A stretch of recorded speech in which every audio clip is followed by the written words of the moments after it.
ब्रह्मचर्य, लोगों ने इस शब्द का बहुत ही गलत मतलब निकाल रखा है कि ब्रह्मचर्य का मतलब है कि काम वासना को कंट्रोल करना, सेक्स को कंट्रोल करना, मास्टरबेट ना करना। बस इन्हीं क्षुद्र सी चीज़ों में इस शब्द का हमने मतलब निकाल रखा है, इसको यहीं तक सीमित रखा है कि ब्रह्मचर्य का मतलब है बस काम वासना को कंट्रोल करो, सेक्स मत करो, मास्टरबेट मत करो, वीर्य को बाहर मत निकलने दो, तो ब्रह्मचर्य हो गया। नहीं भाई, ब्रह्मचर्य का मतलब ये नहीं है। ब्रह्मचर्य का मतलब है ब्रह्म जैसी चर्या, यानी कि ब्रह्म जैसा आचरण, ब्रह्म की तरह जीना, यानी कि ब्रह्म ही हो जाना। और ब्रह्मचर्य कोई प्रोसेस नहीं है कि हमने ये कर लिया तो ब्रह्मचर्य हो गया, हम ब्रह्मचारी हो गए। नहीं, ब्रह्मचर्य तो रिज़ल्ट है, ब्रह्मचर्य तो परिणाम है, ब्रह्मचर्य तो फल है जो कि आपको मिलता है ना।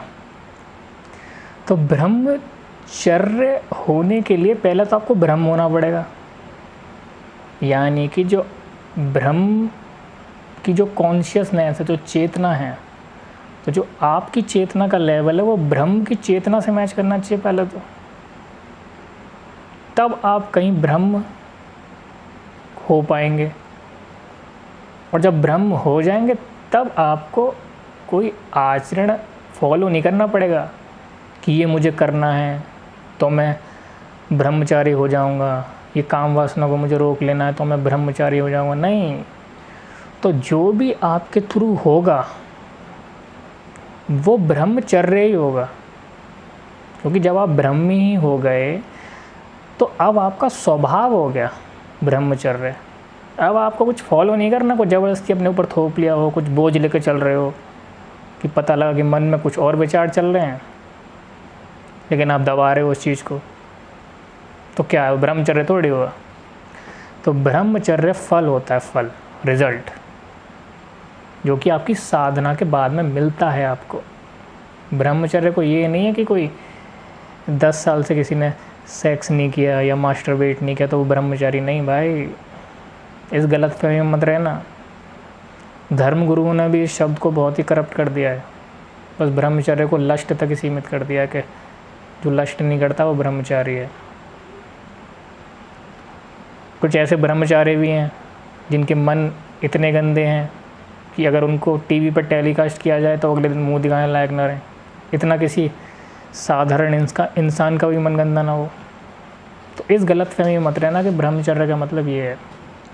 अच्छा, तो ब्रह्मचर्य कैसे हों, अब हम शुरुआत कहाँ से करें। अब ये सवाल उठता है कि चलो इतना तो समझ आ गया कि ब्रह्मचर्य का मतलब है ब्रह्मचर्य, ब्रह्म जैसी चर्या, तो ये तो बहुत थ्योरेटिकल बात हो गई है ना, कि आपने बोल दिया ब्रह्म जैसी चर्या बस, तो इससे हम क्या समझे।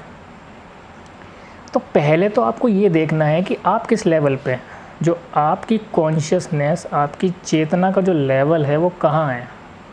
क्या वो भी कीचड़ में धंसे पड़े हैं, तो पहले तो उस सच को देखो कि हाँ मैं कीचड़ में हूँ, है ना, हाँ मेरे मन में इतनी कीचड़ है ना, मेरे जीवन में इतनी कीचड़ है, और मेरी चेतना का लेवल क्या है। पहले तो उसको सच सच देखो और उसको एक्सेप्ट करो, ठीक है, तब वहाँ से शुरुआत हो सकती है। ब्रह्मचर्य मंजिल है, यानी कि ब्रह्मचर्य की तरफ जाने की।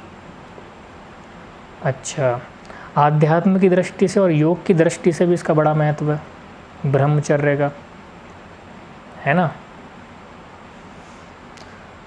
तो ब्रह्मचर्य अब कैसे शुरुआत करें, क्या करें कि हम ब्रह्मचारी हो जाएं। तो पहले तो हमारे पास कुछ होना चाहिए, यानी कि अगर मुझे यहाँ से 1 किलोमीटर दूर जाना है तो या तो मैं चल के जाऊँगा, या मैं दौड़ के जाऊँगा, या मैं बाइक से जाऊँगा, स्कूटी से जाऊँगा, कुछ तो जाऊँगा। तो कुछ तो मुझे एनर्जी चाहिए यहाँ से वहाँ जाने के लिए। अगर मेरे पास एनर्जी ही ना हो तो मैं कैसे जाऊँगा। तो जो मेरे पास एनर्जी है तो मैंने वो ट्रांसफॉर्म किया, चलने के थ्रू ट्रांसफॉर्म करके मैं वहाँ पहुँचा, है ना। या मैंने पेट्रोल के थ्रू बाइक यूज़ करी, जो पेट्रोल की एनर्जी यूज़ करी, तो मैं 1 किलोमीटर दूर पहुँचा, तो पहले तो मेरे पास कुछ होना चाहिए, अपनी कुछ ऊर्जा होनी चाहिए जिससे मैं मंजिल तक पहुँचूँ। तो इसीलिए हम बात करते हैं ब्रह्मचर्य में वीर्य की, कि वीर्य की ऊर्जा कैसे काम आ सकती है। तो अब ऊर्जा के स्तर पर समझते हैं ब्रह्मचर्य को, कि अगर जो आपकी वीर्य की जो ऊर्जा है अगर वो नीचे की तरफ बहती है, बाय डिफ़ॉल्ट वो नीचे की तरफ ही बहती है ना, तो वो किसी और को जन्म देती है। यानी कि अगर आप संभोग करते हैं तो वो किसी बच्चे को जन्म देगी, वीर्य की जो ऊर्जा वो नीचे की तरफ बह रही है। लेकिन अगर वही ऊर्जा किसी तरह से ऊपर की तरफ बहने लग जाए और वो आपके यहाँ सहस्रार चक्र तक आ जाए, तो आप अपने को जन्म देते हैं, खुद को एक नया जीवन देते हैं। यानी कि आपने जो ऊर्जा नीचे की तरफ बह रही थी उस ऊर्जा को ऊपर की तरफ किसी तरह से बहाया और उस ऊर्जा से अपने को एक नया जन्म दिया। यानी कि उस नीचे की तरफ बहने वाली ऊर्जा को ऊपर की तरफ बहा के ट्रांसफॉर्मेशन कर दिया उसकी। यानी कि आपने उस ऊर्जा को दबाया नहीं कि दबा लिया, आपने ट्रांसफॉर्म कर लिया। जैसे पानी है, पानी का स्वभाव है नीचे की तरफ बहना, अगर मैं उसमें पंप लगा दूं तो क्या होगा, मैं उसको ऊपर की तरफ उठा सकता हूँ ना पानी को, बाकी तो बाय डिफ़ॉल्ट तो वो नीचे की तरफ ही बहेगा। तो ऊपर की तरफ पानी कब बहता है, जब वो भाप बन जाता है 100 डिग्री पे। एक तो तब बहता है, या मैं पंप के थ्रू बहाऊँ, पर पंप के थ्रू उसकी ऊर्जा ट्रांसफॉर्म नहीं होगी, रहेगा वो पानी। ट्रांसफॉर्म कब होगी, जब वो भाप बन जाएगा, यानी कि 100 डिग्री पे हो जाएगा। तो जब पानी भाप बन जाता तो वो ऑटोमेटिकली ऊपर की तरफ बहता है ना, भाप बन के। तो अब इस वीर्य की ऊर्जा को हम ऊपर की तरफ कैसे बहाएं, है ना। यानी कि इसका भी कोई डिग्री पॉइंट है, अगर हम उस डिग्री पर उसे गर्म करें तो ऊपर की तरफ बहेगा। तो कोई ये नहीं कि फिजिकली इसको करना है। तो इसके कई सारे तरीके दिए गए हैं साधना के, है ना। एक तो सबसे बेस्ट ध्यान, ध्यान से आप इस ऊर्जा को ऊपर की तरफ बहा सकते हो, कर सकते हो, है ना। जैसे जैसे आप ध्यान में जाते हो, ध्यान करते हो, धीरे धीरे धीरे धीरे आपका मूलाधार चक्र खुलता है। जैसे कुछ चक्र ध्यान होते हैं तो उसमें कुछ चक्रास होते हैं, जैसे कि 7 चक्रास कॉमन बहुत लोग बात करते हैं इनकी। मूलाधार है, स्वादिष्ठान है, फिर उसके ऊपर अनहदनाद है, फिर विशुद्धि है, फिर आग्ना चक्र, फिर सहस्रार चक्र सबसे टॉप पे। तो ध्यान के थ्रू, तो इसलिए योग में ध्यान की बात की जाती है। तो ध्यान का बड़ा महत्व है ऊर्जा को ट्रांसफॉर्म करने में, खासकर वीर्य की ऊर्जा को ट्रांसफॉर्म करने में। पहला काम तो उस ऊर्जा को आपको बाहर नहीं जाने देना, बहाना। लेकिन अगर आप बस यहीं तक सीमित रहते हैं तो वो कभी ना कभी तो अपने आप बाय डिफ़ॉल्ट नीचे की तरफ बहेगा, तो स्वभाव है उसका। तो फिर हम उसमें ध्यान करते हैं, एक ध्यान का तरीका अपनाते हैं कि ताकि वो ऊर्जा हमारी ऊपर की तरफ बहना शुरू हो जाए। अच्छा, तो जब वो ऊर्जा ऊपर की तरफ बहना शुरू हो जाती है और जब वीर्य का एक भी कण नीचे की तरफ नहीं बहता है, सारी की सारी ऊर्जा ऊपर की तरफ बहती है, तब होता है अखंड ब्रह्मचर्य। यानी कि तब इंसान ब्रह्मचर्य को उपलब्ध होता है। यानी कि उसकी जो कॉन्शियसनेस होती है वो सबसे हाईएस्ट लेवल पे होती है। तो वो फल है ब्रह्मचर्य। तो ब्रह्मचर्य कोई वो नहीं है कि आपने बस ये 2-3 काम नहीं किए तो आप ब्रह्मचारी हो गए, नहीं। ब्रह्मचर्य फल है। अच्छा, हमारे पेरेंट्स ने, गुरुओं ने ये तो बता दिया कि इसको दबाओ, काम वासना को दबाओ, लेकिन ये नहीं बताया कि इसको ऊपर की तरफ कैसे उठाएं, है ना। क्योंकि ऊर्जा कोई एक जगह कितनी इकट्ठी कर लोगे भाई, अपना बांध बनाया है तो उसमें कितना पानी इकट्ठा कर लोगे, एक लेवल तक ही तो रहेगा पानी। अगर उसमें ज़्यादा पानी हो जाए और वो बांध टूट जाए तो बाढ़ आ जाएगी।